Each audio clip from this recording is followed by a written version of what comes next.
రెండు ప్రధాన కూటములకు మార్చి అధికారం అప్పగించే సంస్కృతి ఉన్న కేరళలో అదే పరిస్థితి పునరావృతం అవుతుందని ముందస్తు సర్వేలు చెబుతున్నాయి. కేరళలో ఎల్డీఎఫ్ అధికారంలోకి వస్తుందన్న సర్వేలు ఆ రాష్ట్రంలో ఖాతా తెరవాలన్న భాజపా కల నెరవేర్చవచ్చని అంచనా వేశాయి.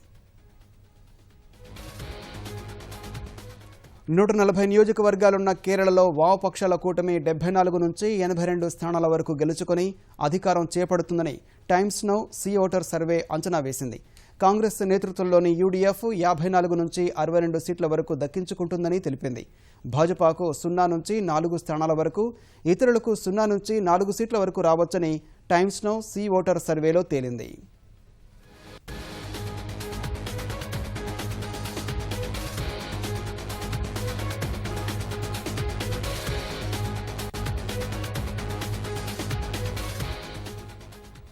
కేరళ ఎన్నికల ఫలితంపై యాక్సిస్ మై ఇండియా సైతం ఇదే తరహా అంచనాలు వెలువరించింది. ఎల్డీఎఫ్ 88 నుంచి 101 స్థానాలు గెలుచుకోవచ్చని, యూడీఎఫ్ 38 నుంచి 48 వరకు సీట్లు దక్కించుకోవచ్చని తెలిపింది. భాజపాకు గరిష్టంగా 3, ఇతరులకు 1 నుంచి 4 స్థానాల వరకు దక్కవచ్చని యాక్సిస్ మై ఇండియా సర్వేలో తేలింది.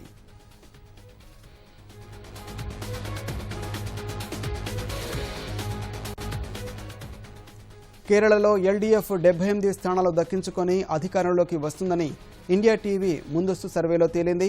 యూడీఎఫ్కు 58 సీట్లు రావచ్చని వెల్లడైంది. భాజపా కూటమికి, ఇతరులకు చెరొక 2 స్థానాలు దక్కుతాయని ఇండియా టీవీ సర్వేలో వెల్లడైంది.